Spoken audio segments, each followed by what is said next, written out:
We're live. This is episode 128 of the Battle of Ohio podcast. Just so y'all know, this episode is going to be a little bit of a shorter one due to some stuff going on this week, not the least of which we've joined a new podcast network, the Spot Podcast Network. Shout out. Make sure to go check out all of their awesome podcasts. But anyway, my Bengals are in the Elite Eight of the NFL, the Divisional Round. And then, boy, is that exciting. The Browns changed things up at defensive coordinator, and, you know, we've both got some thoughts about that, I think. But finally, at the end of the episode, we're going to have the Lamar Jackson conversation. Oh, yeah. We're finally having the Lamar Jackson conversation. Y'all follow this podcast. Y'all heard me say all the time, when are we going to have the Lamar Jackson conversation? January 18th, 2023. Pittsburgh still sucks. Yep. I was going to say, finally, the Steelers are not changing anything up. Because why, Thomas? Because Pittsburgh is still indeed suck time still. Cue the music. There we go. Welcome to the Battle of Ohio podcast, where we follow the revival of the historic rivalry between the Cincinnati Bengals and the Cleveland Browns.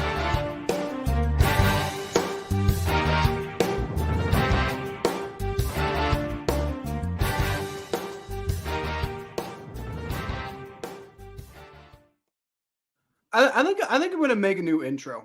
Like same music, same, like Aaron's still gonna be speaking. It's gonna be the same background, same music and everything. But I think I'm gonna do a more professional looking intro, just because that like I know how to use like After Effects and Photoshop and all this stuff. Yeah. Now. So I kind of like, you know, right now it's just like this crappy grainy picture of like I think the Bengals scoreboard with the Browns and Bengals helmets like in the background and stuff, and it's just terrible looking.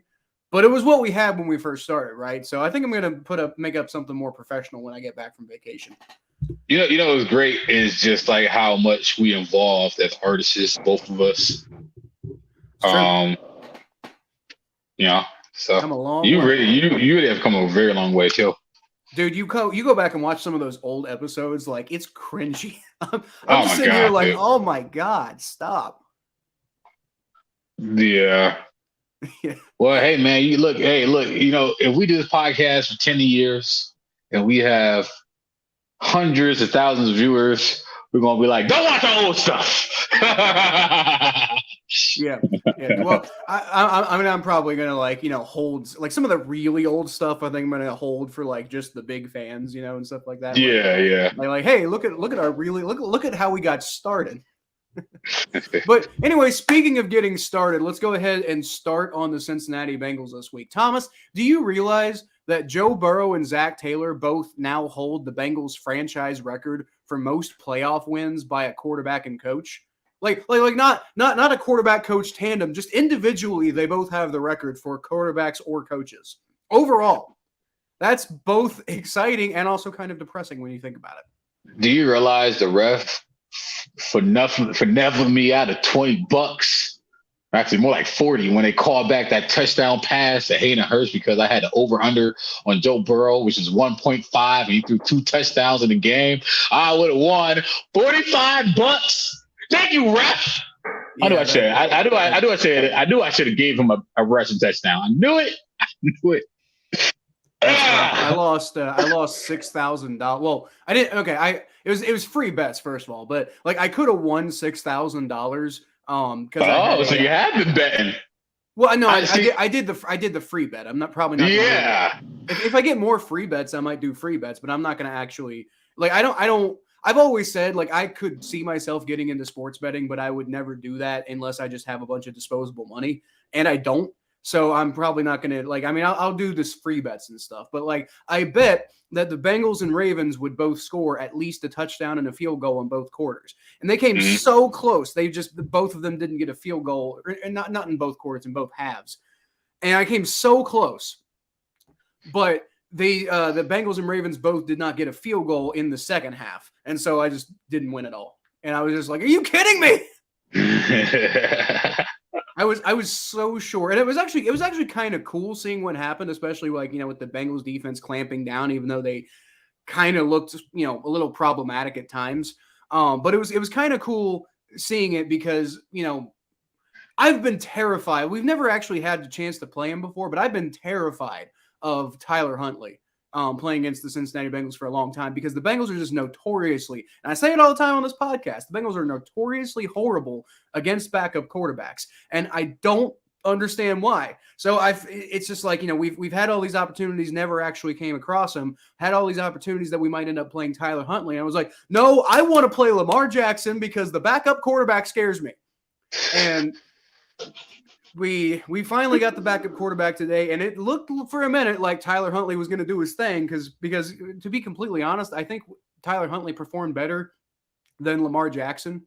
And a bunch of like J.K. Dobbins and a bunch of Ravens fans and everything were like, we would have won that game if Lamar Jackson was playing. And I'm like, I don't think so, because Lou Anarumo kind of has Lamar Jackson's number, and Tyler Huntley is a backup quarterback. So I honestly think Tyler Huntley performed better than Lamar Jackson would have.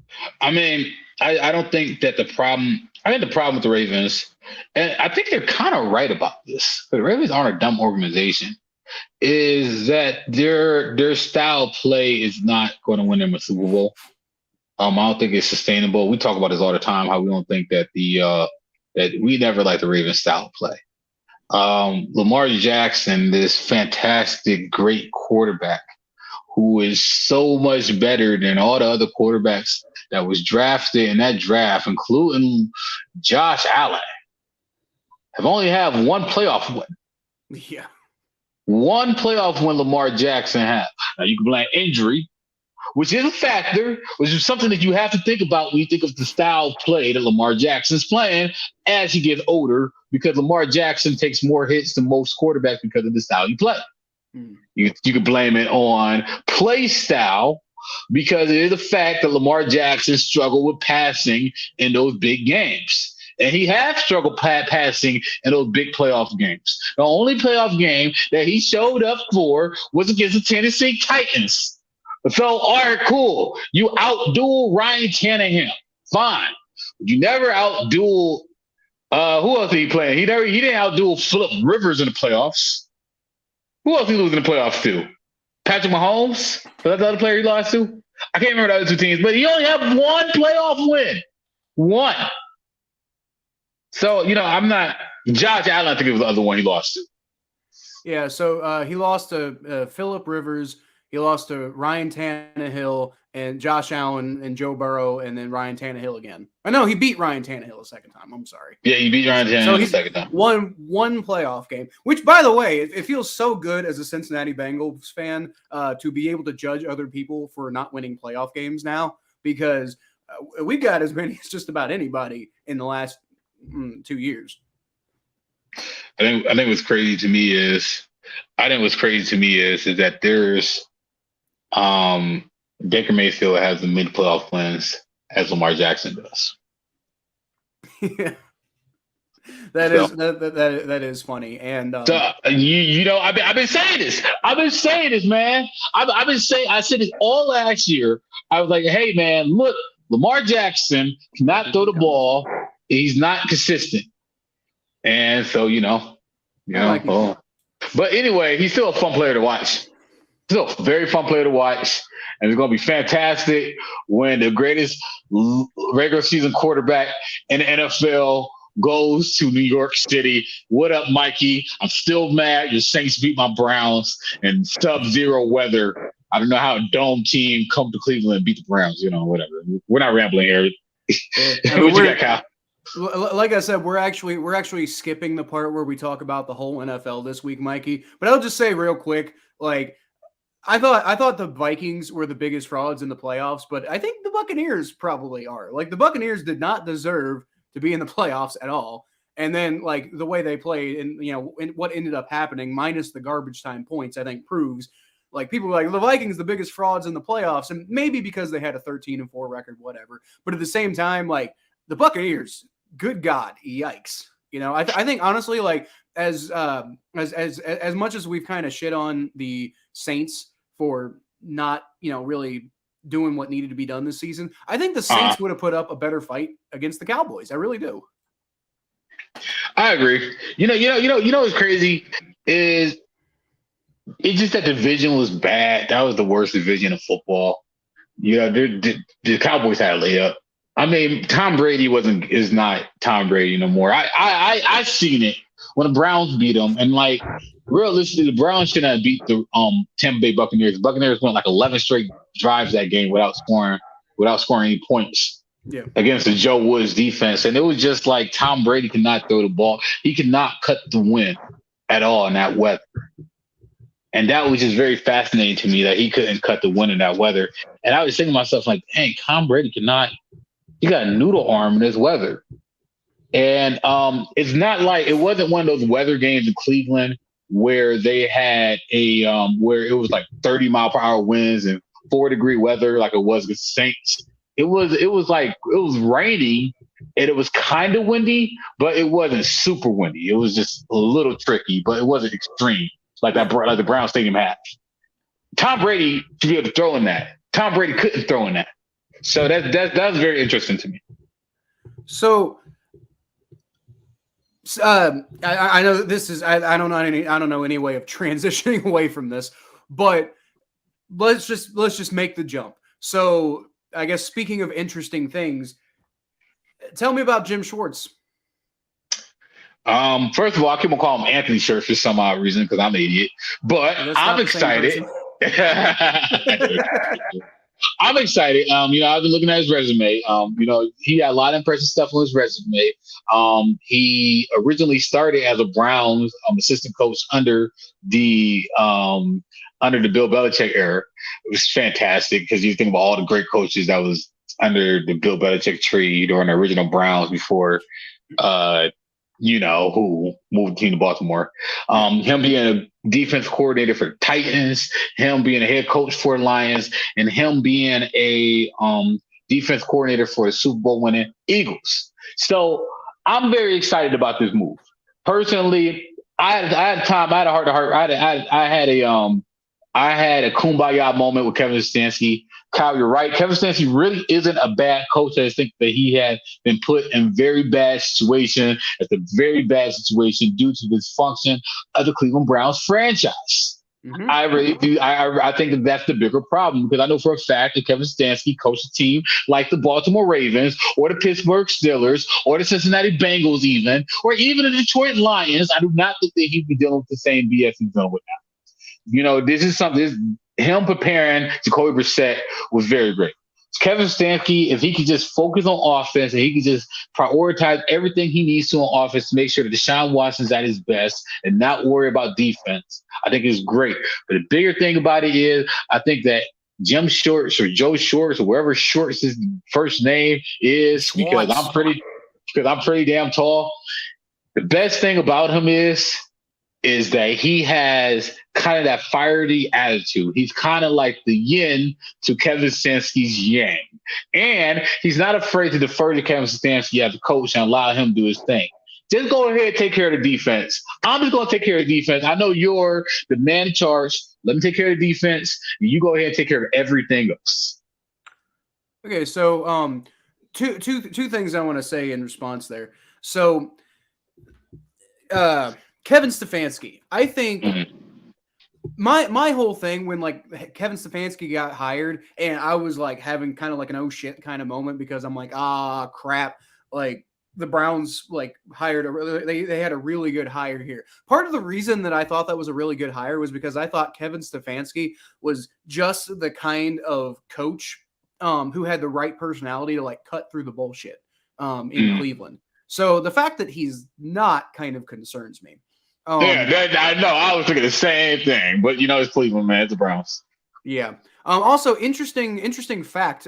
Jim Schwartz actually. Do you know what team he started his career with, Thomas? Was it the Browns? It was the Browns. Yes. Yeah. As a personnel scout. Back in '93 with and it was Mikey here in the comments. Actually. Caught me on to that because he said, everyone who came from Bill Belichick is a good coach 90% of the time. And I'm like, did he come from Bill Belichick? What are you talking about? But it's like, back in the days when he was the coach of the Browns, he came from Bill Belichick. Him, Eric Mangini, Nick Saban, Bill Belichick. Man, they had a hell of a staff, dude. I'll Romeo tell you one thing, Purnell. like this is another one of those hires for the Browns that makes me go crap, you know? And I tagged you on Twitter. I was like, fuck, because Yeah, I've seen it. it's just concerning, you know? Like, the Browns just keep making good moves, and that's not good for me. But I mean, and here's the thing, though. Here's the thing. There is improvement here. I know the Browns are not like, they had a mediocre season. They went 7-10. They're not winning 2-3 games a season. They have a lot of talent on the team. It's all about figuring out the right formula. Jimmy Haslam is a owner who wants to win. I actually applaud Jimmy Haslam for going out and getting Deshaun Watson, because I thought that he knew that he had a problem at quarterback, and he went out and did everything he could to get that quarterback. Mm-hmm. I don't believe in curses. I don't believe in superstition. I don't believe in because something always was is always going to be. I think that if you have a problem and you find a solution to that problem, if a car tire goes flat and the car's tires keep on going flat, we'll get new tires. It's not maybe, just get freaking new tires. Wait, hold on, Mikey. Before you start talking smack, where did your team go? What did your team do? No. In the worst division of football. He was saying you guys are 7-10 buddies. Like you and Mikey are both buddies at 7-10. So he's not talking smack. He's relating to you in a sad way. Oh, okay. Twinsies. It's actually worse for you guys to go 7-10 because y'all don't have your quarterback. Y'all should have probably tanked. Well, I don't know. Yeah, y'all might get Lamar. Andy Dalton's a baller, man. I'm just saying. Maybe I might get Lamar Jackson. That's my father. That's my father you're talking about, Thomas. Maybe I might get Lamar Jackson. I don't think the Saints are going to get Lamar Jackson. I don't know what the Saints cap situation is, but last time I heard, the Saints had a terrible cap situation. So I would think Lamar Jackson would be like the opposite of the type of quarterback they need. They need to go get like a rookie on a rookie deal. Well, they do. Well, if Sean Payton decides to coach for somebody, they get to trade. They get to trade Sean Payton and get some draft capital. I have this feeling that Sean Payton is going to be the head coach of, and actually that right there is a good transition to the state of the AFC North. I think Sean Payton might be like the kind of coach who I could see ending up wherever Lamar Jackson ends up next season. Where do you think that's going to be, Thomas?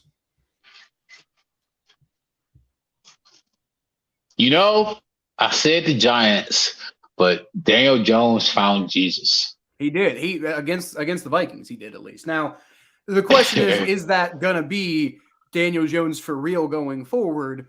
But he looked really good in the playoff, or in the one playoff. You stuck Daniel Jones. But you said the Jets. The Jets are interesting to me. But a team that piqued my interest, and I heard this on Fox Sports #1, which is wrong 95% of the time. By the way, Fox Sports 1 is wrong 95% of the time. Mm-hmm. 95. I see that, Mikey. 95% of the time, Fox Sports 1 is wrong. Okay. But Colin Cowherd had it. Not Colin Cowherd. Nick, whatever that guy who always wear a toupee, had an interesting point. He said the Chicago Bears, who have the number 1 pick in the draft, who also have a quarterback in Justin Fields, has an interesting case to make to trade for Lamar Jackson. And I thought about it. Well, it is interesting. They do. That would be interesting, especially if they're. See, I just don't necessarily see the Bears moving on from Justin Fields. Mainly because, I think Matt Eberflus has pretty much hitched his wagon to Justin Fields. So I don't think I think if Eberflus, the only reason that would happen is if, Eberflus doesn't think that he can develop Justin Fields. And then he's like, I need a new thing to give me, a couple extra years of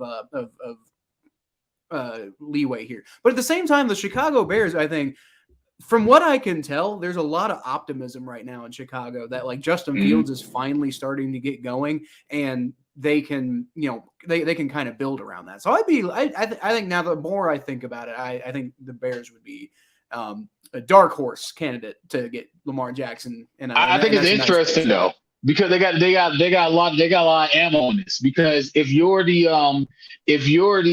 Ravens, right, you want somebody that can run a similar style offense. You don't want to rearrange your whole entire. You basically build your entire offense around Lamar Jackson's playing style. So you want somebody to play a similar style to Lamar Jackson and Justin Fields. So I think that's interesting. So not only do they have Justin Fields as a trade chip, they also have the number one pick as a trade chip. And they could do multiple things with that. They could trade down. They could trade Justin Fields and trade some of their other picks and then trade down from the number one pick. There are so many things that Chicago Bears have. They have a lot of ammo. But I think they make a lot of sense. And I think the Washington football team, Washington Pigs, Commies, Commanders, that's their name. they got a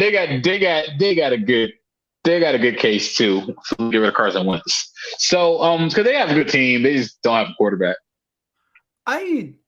So as far as where I think Lamar is going to end up, I did say the Jets, and the Jets really make a lot of sense because the Jets really feel like they're they're a quarterback away from being really competitive. Especially and like Robert Saleh, he needs something to feel good about. He's a damn good coach. And I will say, I said something earlier about Sean Payton going wherever Lamar ends up. But if he goes to New York, obviously they're not getting rid of Robert Saleh. The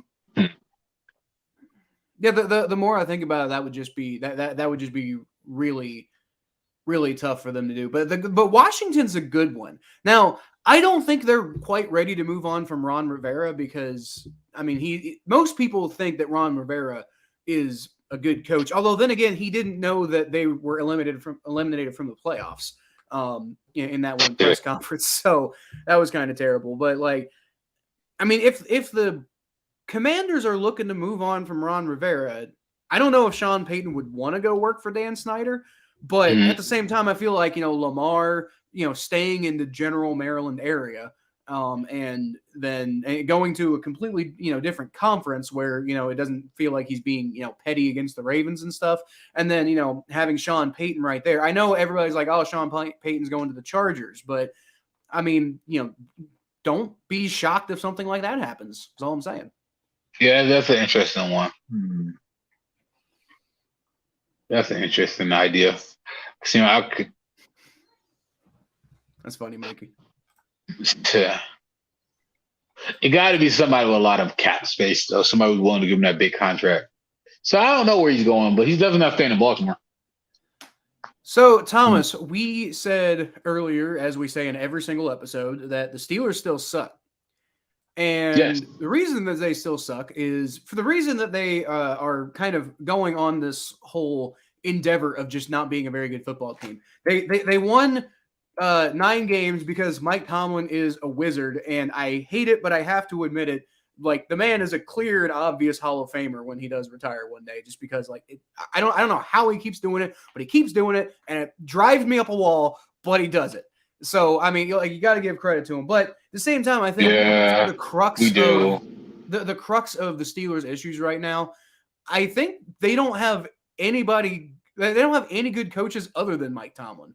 Like Matt Canada is somebody who's Steelers fans. I'm constantly hearing Steelers fans being like, "You got to get rid of Canada." It's like Ravens fans with Greg Roman, right? It's just like every other word out of the Steelers fans' mouth these days is fire Matt Canada.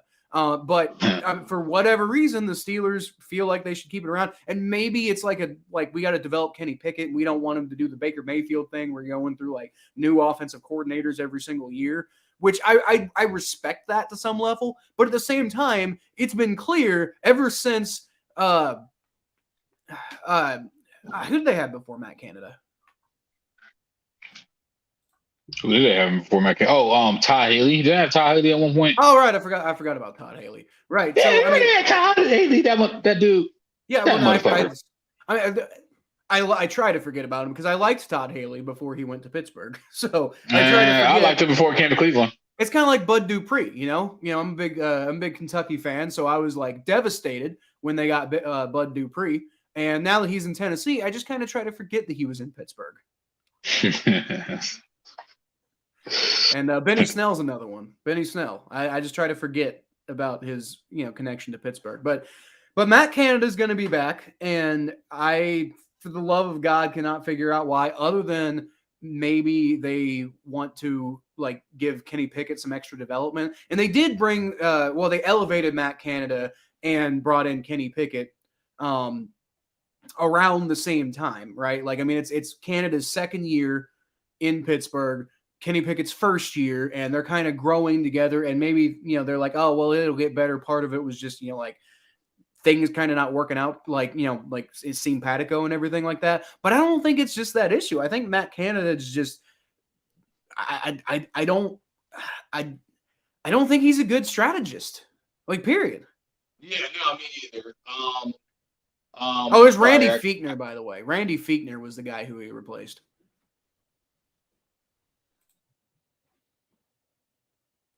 Your audio just like totally cut out, Thomas. Yeah, I know. You getting another phone call? Yeah, I got to figure out a way to do this without getting phone. I got to figure out. I'll just take my SD card out next time, or put my phone on silent. I don't know. I'll figure it out. I'm gonna figure out next podcast. You have a laptop, right? Yeah, but the problem is that I made a lot of music videos on this laptop, and the space is bad, so it freezes like hell. So I probably won't just buy a new laptop or something. But we'll get to that later. That's fair enough. Yeah. But no, I do think I think it's funny that we just talked about Kevin Stefanski finding the right defensive coordinator so he can focus on offense. Mike Tomlin it's amazing to me that Mike Tomlin never had the right offensive coordinator, but he was always so successful on offense or successful in winning. Tell you how important defense is in this league. But I will admit Mike Tomlin's a good coach, as much as I hate to admit it. I was watching the video of him there was a video on him on Twitter where he's walking through the tunnel, and the guy's like, "Hey, look, it's Mike Tomlin. Yo, Mike Tomlin, look!" And then he looks straight at the guy in the face. He goes like, "I'm working, motherfucker." Yeah, I remember that. That was funny. That was funny. That was funny as hell. I hate him, but it was funny. Go ahead, do your thing. Go ahead, Mike Tomlin. These damn yeets. Yeah. Y'all damn yeets out there in Pittsburgh eating yollering all over the yard. It's insane. But listen, like I said, y'all, this episode was just kind of like cut in half a little bit. So I think that's pretty much all we got for this week. Like I said, predictions are happening. We are still keeping track on the Pick'em League. Me and Thomas are going to fill that out like before the next one. I'm going on vacation, so this is the last episode you're going to get until I get back from vacation. And also on my YouTube channel, I'm not going to be streaming the Bengals Bills game. I'm not going to be available to do like a quick recap and stuff like that. So it's just, but it will be back to normal once I get back from vacation, and we're going to try to do at least once a week episodes. We're going to be, I think our RSS feed issue should be getting taken care of soon. So we're going to be back on Spotify and Apple Podcasts, and pretty much should be anywhere where you get your podcasts. Real quick, Kyle. Who you got this weekend? Bengals, Bills. Well, I got the Bengals, Thomas. The Bengals are going to win. I mean, you got to say it. You got to say it, Cal. You can't just go like, "Oh, they're just going to assume that the Bengals will win." Well, I think they assume that I. You got to say it, though. But you got to say it. Why don't you tell me who you think's going to win, Thomas? Because I think it's a little more intriguing who you think's going to win. Man, I think Josh Allen is a fantastic quarterback. He's going to get smoked by Joe Burrow because Joe Burrow is an even more fantastic quarterback.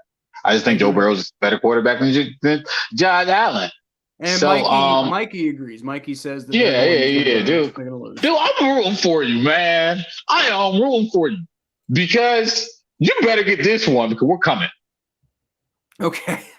Look, man. Like first of all, I don't know what's going to happen if the Browns ever make the Super Bowl, just because like Well, I'm not gonna lie. Like doing this podcast with you, like I don't hate the Browns as much as I used to, just because because of you. So I don't know what I'm gonna do if the Browns make the Super Bowl. But damn it, we got to get there first. Like you don't get it first. We get it first. You know what it is, man? It's like I went to Cincinnati, man, and like every single time I was to Cincinnati, I'd be trying to be like an asshole.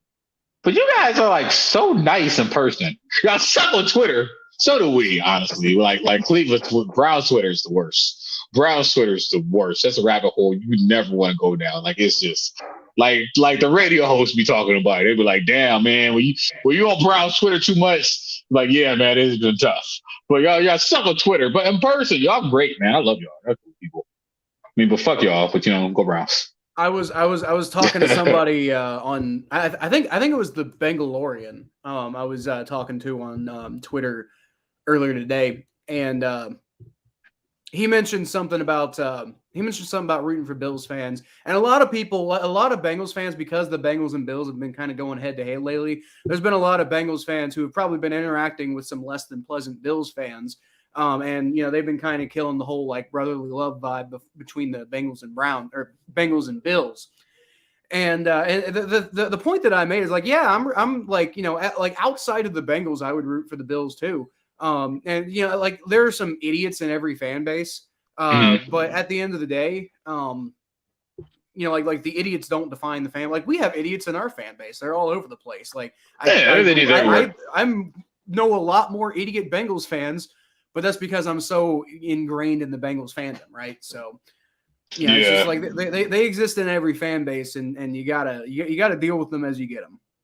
Yeah, there's some cringy stuff that some Browns fans did this past year that I just act like didn't happen. If I'm being real with you. Yeah, I will say Browns fans might have been driven to madness. So there's a little. Man, I do. It's been tough. This has been a really tough year to be a Browns fan this year. I'm like actually, I didn't expect the Browns. If you put a gun to my head and asked me, back in August, or we were gonna make the playoffs, I would have said no. And I kind of came around and maybe we might do it because Kobe didn't look that bad at the beginning. Like, we might be able to do it. And you heard the podcast, but by the time the Patriots game came around, I knew it was just over. I was like, this is just gonna end badly. Like, we all see me on video with the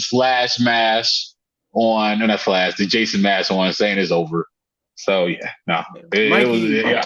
Mikey said Browns fans tried to throw stuff on the field versus Jacksonville. And I mean, that is true. That is the one thing I will say about Browns fans is they can get like they're bad angry, kind of rabid. Like, no, yeah, Browns fans are very angry people. I mean, they have very, very, very many reasons to be like, but we're always being picked on though. Like what? Judges are gonna come up. Here's the thing though that people don't understand though. People nationally pick on the Browns. So when they come to our stadium and they come to our city, y'all think they're going to come to our city and they just pick on us? Nah, mofo, this is Cleveland. The heck y'all think this is? Y'all talk about how bad we are. Y'all really think y'all really think a place that bad is just going to let y'all come here and then have y'all football team tromp all over us, have the ref call these BS calls, and we just going to let y'all laugh at us in our face? No, we're just gonna whoop your ass. We're gonna get something out of it. on a national level, like, and I know you got your opinions about this, Thomas, and that's fair enough. But on a national level, y'all kind of did it to yourselves this offseason with the whole Deshaun Watson thing. No. We didn't do that. No, the Browns did though. I'm saying that's why the Browns are nationally like a lot of people. But it don't make no sense though, because come on, man, if Atlanta or New England or Carolina or any of other cities got Deshaun Watson, it would not have been like that nationally. There would have been another narrative, man. Well, they also do believe that. They also didn't have a franchise quarterback to throw under the bus. Who would the Panthers have thrown under the bus like the way Sam the Browns Darnold. did with Baker Mayfield. That's true. That's a whole other layer of the story of a very layered story. But yeah, I mean, no, that's like, why that's the main reason I'm mad at the Browns is because like Baker Mayfield deserved better than that. see, man, I didn't like the way the whole Baker Mayfield thing happened, but at the same time, like Sean Watson was my favorite quarterback since he was in college. So like I was just like, yeah, I'm not mad at this. Not necessarily mad at this. But keep in mind, Kyle, I really want to stretch this, by the way. You were about it before I was. If you go back and watch that podcast that we did where I was just like, yeah, you know what? Look, there's going to be a lot of drama with this guy. I think I'd rather stick with Baker Mayfield. I said that. I said it. And you was like, Thomas, Deshaun Watson and Joe Burrow would magnify this rivalry on such a high level, and this podcast would be fantastic. You said that. Okay, no. You're misquoting. No. Hold on. You're misquoting me a little bit. I did not say the Browns. I did not say. I said if Deshaun Watson gets going, then the upside to all of this. Which I want to be very clear, I was specifying the upside in the midst of all of the downside going on here. But I said the upside is, if it works, then Joe Burrow versus Deshaun Watson could be an amazing rivalry for years to come. But that's discounting all of the other stuff that was going on, too. Yeah, we don't want to talk about other stuff. But it's going to work. It's going to work. He's going to be fine. He's going to play another 10 to 15 years in the league. He's going to be a Brown for a while. He's going to be a fine quarterback. It's going to be real. Well, it's about to get real. Anyway, I think that's pretty much I think that's pretty much it for this episode, guys. I think that's pretty much it. So y'all can always catch more of what I do at Kyle Phelps 92 on Twitter, Facebook.com/the Phelps. Thomas, you can find him at T_star94 on Twitter and Instagram, and the Thomas J Network on YouTube and TikTok, where he does a lot of different things. In particular, he's really into making music now, which is, it's good stuff. You should go check it out. Thank you. We are now moved on to the Spot Podcast Network, so go check them out too. And go check out my YouTube channel, which is just, Kyle Phelps. I run a show, Welcome to the Jungle, and I put out content 2 to 3 times per week, depending on how things go. It's probably only going to be like once next week, just because of, the vacation that I have going on. But I am working on an episode right now that's going to go up like in the middle of all that. And then, live streaming every Bengals game. And then sometimes I live stream other games that are going on. I tried to do like every possible game I could this year. And then I was like, oh yeah, also I work. I don't have time for this. But I tried. But yeah, like I said, I appreciate you showing up, Mikey, and I appreciate everybody else who listens. And, when, we got a lot more people in chats and stuff like that, appreciate all of you. So go check us out at everything that I said. And for now, I'll leave y'all, as always, with a hoo-day. Go Browns. No. Shut up.